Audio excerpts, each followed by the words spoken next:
Welcome to XXL RC. Today we got another unboxing to do, so let's jump right into it. All right, we got something from Redcat Racing up on the bench, which I don't have. I think I've only got one other Redcat rig in my fleet. I typically stick with Traxxas, Axial, Low C, stuff like that. Redcat's kind of the bargain brand. Nothing wrong with that. There's nothing in their lineup that really intrigues me. So, but this one came out sometime last year. I was really interested in it when it first was announced, and then it came out and I ended up not getting it while Redcat was having their 30 days of deals in June, and this came up on one of the days for a pretty good price, so I decided to snag one and see what it's all about. So let's crack this thing open, see what we got.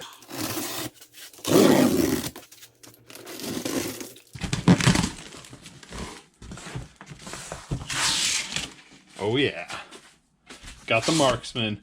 I don't know what my deal is lately, but I've just been on a crawler kick, so another crawler. But this thing, I know it's the bargain brand, but it's got a lot of really cool stuff going for it. Holmes Hobby motor, Hobbywing 1080 ESC. It's got fully licensed Interco tires. These are the SS-M16 tires. It looks really cool. Now the body isn't licensed, but you know, that's expensive stuff. That's why the Axial Jeeps, and especially it seems like the Bronco, I don't know what Ford's doing as far as their licensing agreements, but it seems pretty expensive because the Bronco with Axial and the new Bronco with Traxxas is pretty expensive. It's kind of Jeep-ish, but it's not really a Jeep. So I'm gonna get this thing out of the box, have a look at it, see if we made the right choice of getting this thing. I think I'm gonna like it. You know, I'm into all things RC, so I don't think I'll have a problem with this at all. All you get in the box is the crawler and the controller. It's totally ready to run, but you do need to supply batteries, 4 AA's for the remote, and then either a LiPo or a nickel metal hydride, and then you will need a charger as well. Now, I don't need to worry about that stuff. I already have all that, but if you're just starting out, FYI, you will need these things. Oh, look at that. It even has a Hobbywing programmer in the box for you. Normally you gotta buy that separately, so, but see, it's cool little things like that is why I do like Redcat for that, because like they include all the extras that you don't get with the big name brands. And then there's some extra pieces in here. I think that's a spare tire carrier. There is a wheel wrench, some body clips in there. Oh, that's cool. There's like a little Rotopex can, fire extinguishers, and then the traction boards for off-roading. So cool little extras that they just throw in that, you know, if it was Axial, you'd have to pay extra for that stuff. Really simple packaging. I don't even think there's it. Nope. Not even any zip ties holding it down. We can just pull this thing right off. That's it. She's unboxed. But one more thing. Transmitter. Same transmitter that you see on other Redcat. I don't know where I have a Gen 7 around here somewhere, but it's the same exact transmitter. It's got everything that you would need. There's a little cover that opens up on the back with all your trims and things like that. You can reverse the servos and everything. So they're decent remotes. I mean, nothing special, but it works. This is an 8th scale crawler. I mean, I don't think it's not as big as my Traction Hobby 8th scale crawler, but maybe for a 2-door Jeep, this would be about right for 8th scale. It is definitely bigger than my Gladiator that sits over there. Like I said, these are Interco SS-M16 tires. They look really good. Looks like the wheels are they beadlocks? Yeah, those are actual beadlock wheels. They are plastic, but that's not a big deal. These are 2.2 and they're 5.5 inch tall. So they're 2.2 rim, 5.5 inch tall. So that's a pretty big tire. You know, you wouldn't see that on a 10 scale rig. So far, this thing looks really good. Looks like there's all metal links on the bottom, plastic drive shafts, but everything down here, metal servo horn, metal steering links. Looks pretty good.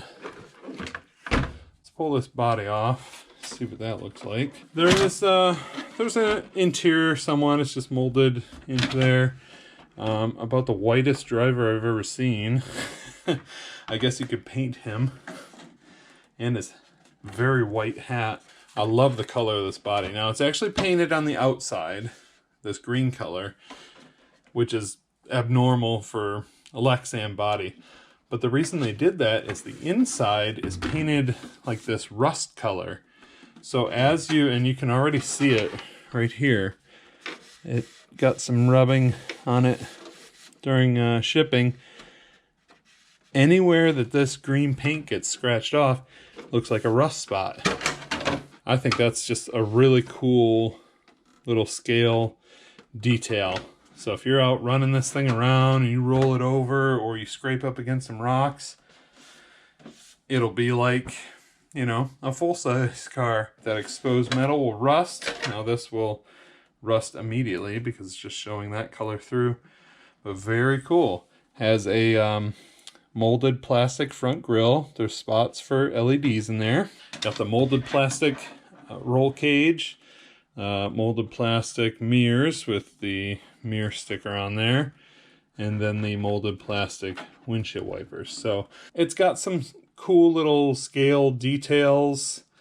You know, it's not as detailed as some of them that I've seen, but still better than some of the other ones that I've seen. So overall, I think the body's pretty cool. Let's take a look at what's under the body now. As noted on the outside of the box, there's a Holmes Hobby 550 size motor in there. There's also a Hobbywing Quicrun 1080 ESC. It's got a Dean's connector on there, which that's kind of, I don't know, I don't really run Dean's much anymore. That's kind of old stuff, but some of the crawlers still have it on there. You're not pulling a lot of amperage through that. Pretty basic chassis. It does have the inner fenders, which is very cool. You don't see that on a lot of cheap stuff. On the front, we have, this is just fake. That's just a sticker on there, but it does have a winch. That's kind of cool. Obviously not functional, but you could mount a winch there. And then there's a couple of fog lights here, or off-road lights. They can actually hold an LED, so you got some options. Metal adjustable coilover shocks. Got a 25 kilogram servo. Not sure if it's Metal Gear or not. It does have a metal horn on it. All these links are metal. Really nice features on this budget brand truck. It does have a, looks like there's a metal motor plate there. Not much to it. That's about it. Pretty basic crawler. Looks like it's got some decent flex to it. Oh yeah, this thing should do all right. I'm gonna get a battery charged up for this thing, and then we'll take it out back, run it around my little crawler course, see how it does, and I'll give my final thoughts.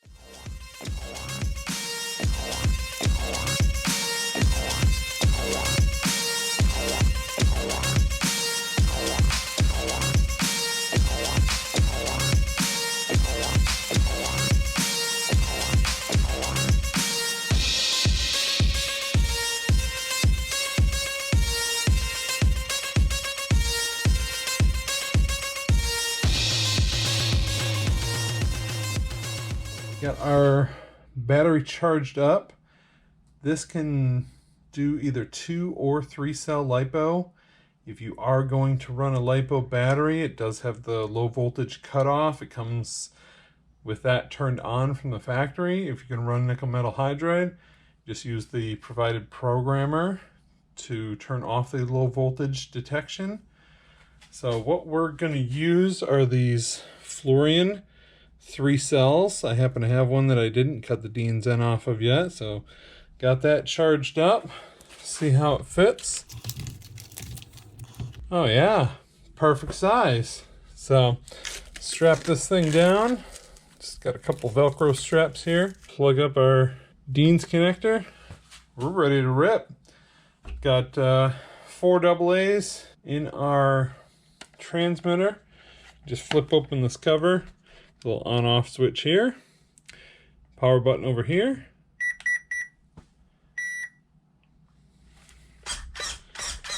Yep, ready to go. Shut up and sit down.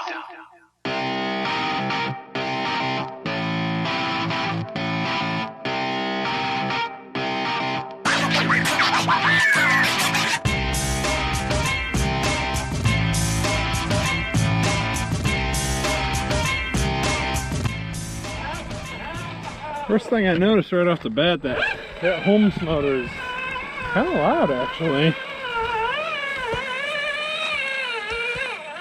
Seems to be okay, but I am running this thing off of a 3 cell, so let's give her a little punch here.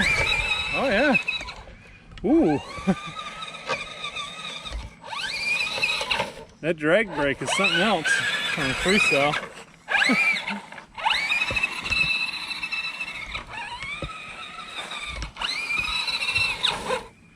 Yeah, it just locks them tires up once you let off the throttle.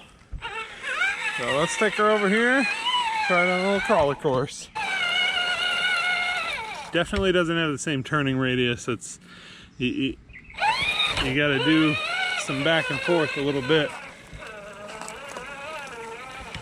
because this is full lock. Not much there.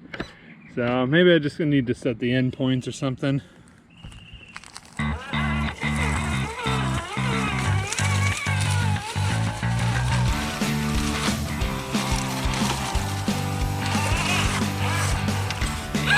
There's that bad turning radius again. Come on. Oh.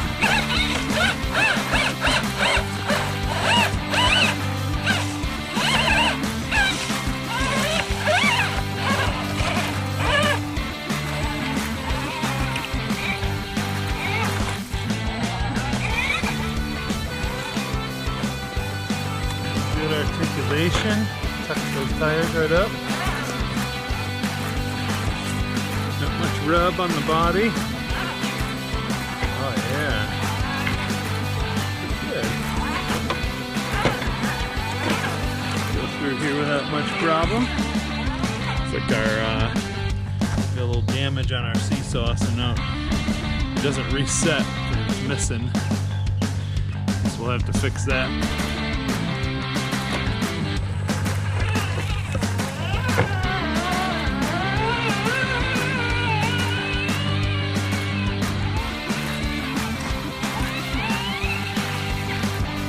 Turning rate is just not tight at all.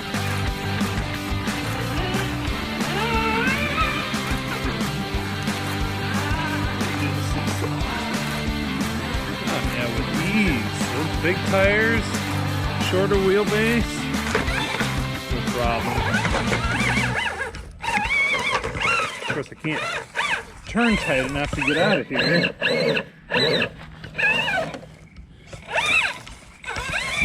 There we go. So work with what we got.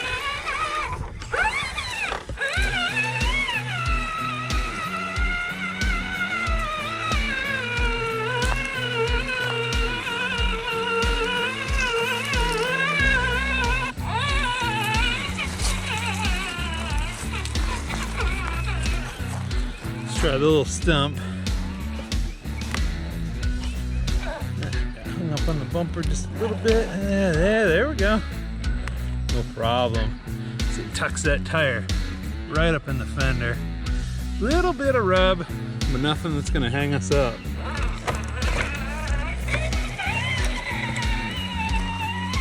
We're over to the big rocks. I think this thing might do okay. You know, his fenders are open a little bit. Tires stick out a little bit. Got bigger tires. I think it's gonna do all right in here. Let's see. Oh yeah. No problem.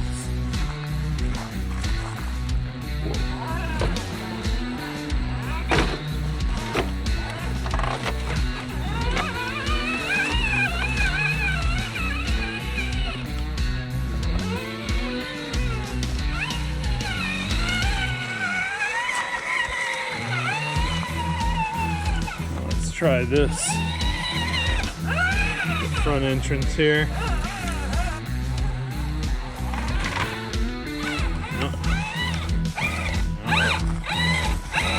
Yeah, we're high centered right on that rear axle. She's stuck. Got nothing. The front tires are up off the ground. Rear axle hung up on this rock. We'll have to pull her back. Let's try it from this way. See if we can do any better.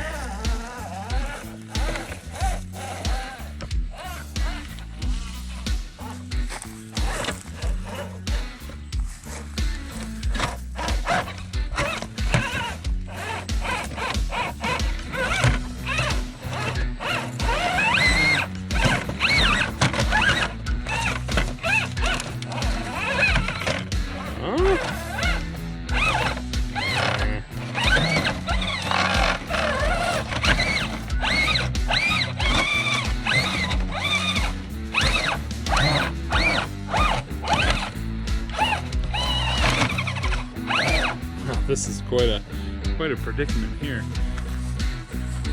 don't think we're going to be able to get out because we're centered up on the rock slider there. This tire's got nothing. That tire's barely got anything. The other side is down in a hole. We get kind of past it, but then we're up in the front here. We're stuck under that rock, so we're not going to be able to go anywhere. This is just a tough way to get up on the hill.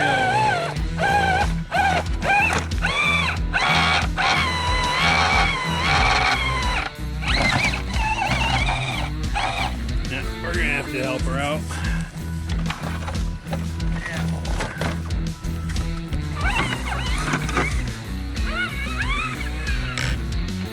I didn't really set these rocks up. When I had this cleared out, the guy was just running the Bobcat and he found some of these big rocks and just kind of threw them in a pile. Which I guess is okay, you know, it's kind of natural landscape. But I can't get anything that I own up that front entrance.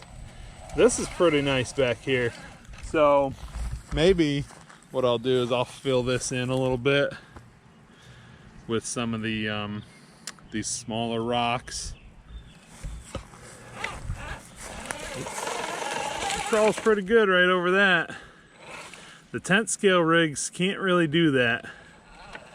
This one does it pretty good. Not bad.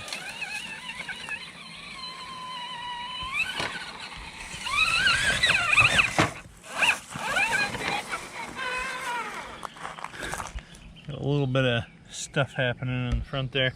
Not too bad. I bet the other side is a little scraped up because, oh yeah. Yeah. We did it pretty good. Mirror's messed up a little bit. But that's all part of the fun. And that's another good reason to get a cheap rig. If you break it, it's no big loss.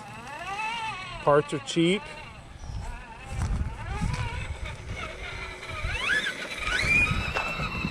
Pretty quick on 3S. I mean, it's no basher, but pretty fun to wheel around with. So I guess we'll go try out the jumps.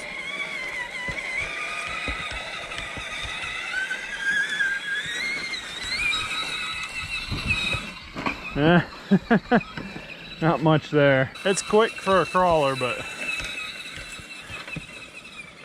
didn't quite have the momentum for this big jump. Do this teeter-totter one more time.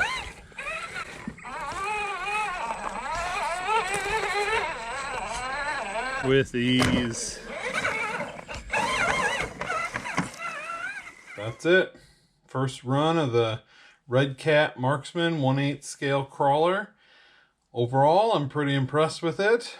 You know, especially for the price that I paid. I mean, it's less than what you would pay for an SCX-10 or a TRX-4, and just as capable, if not maybe a little bit more capable. You know, it doesn't have all the fancy 2-speed transmission or locking diffs. These are fully locked all the time. We got a little scraped up here, got a little bit more rust in that area, but overall it did well. It performed well. It's not too bad for speed. You know, crawlers aren't really made for speed, but running on a 3-cell, it's just pretty quick. Got a really nice drag brake on it. So a couple things that I noticed as I was sitting there after my run. Down here, right here on the receiver box, there's like 2 little ports on the outside of the box. One for the ESC and one for the steering servo. So if you've got to switch out either of those components, that's one less thing you have to do. You don't have to open up the receiver box. You can just unplug it there, plug the new one in, you're golden. Another thing that I noticed up on the front here, in the middle of the shock tower, it looks like you can mount a fan there right over top of your motor. You know, if you're concerned about heat or anything, pop a little fan on there. I think that's a pretty cool little feature. A lot of people hate on Redcat, I think because it's cheap or I don't know why, but they've got a lot of really cool things added in for a much lower cost. I'm happy to have it in the fleet. Seems like a good rig. So if you're on the fence about it, I say go for it. All right, well that wraps it up for today's episode. What'd you guys think of the Redcat Marksman? I think it's a great rig, really. To be honest, Redcat has come so far in the last few years. So let me know in the comments down below what you think. I love to read through you guys' comments. I read through them all. I try to respond to everybody. So just let me know if you enjoyed this video. Make sure to give it a big thumbs up. And if you haven't done so already, make sure to hit that subscribe button so you don't miss anything. And I'll see you guys in the next video.